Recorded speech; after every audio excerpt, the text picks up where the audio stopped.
will say in our downtime, it has been one of the greatest tools to outsource jobs, see things ahead of time, and also just be connected with the building community.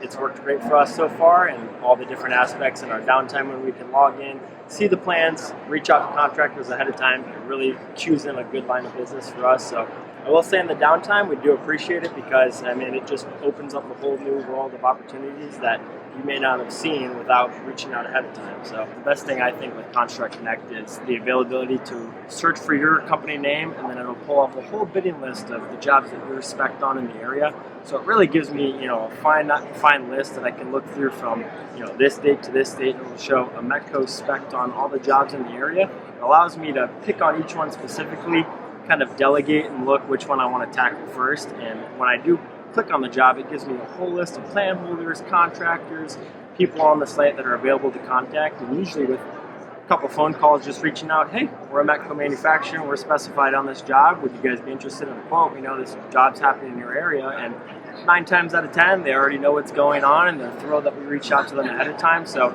it's just a great tool to be able to reach out to specific contractors within city and state, because they may be aware of the job, but they didn't know how to get in contact with the manufacturer. So for us to reach out prior, usually they're very excited and willing to move forward with the quote, and it leads to connections down the road, good city and state contractor lists, and ultimately just more opportunities for growth. So we appreciate that greatly.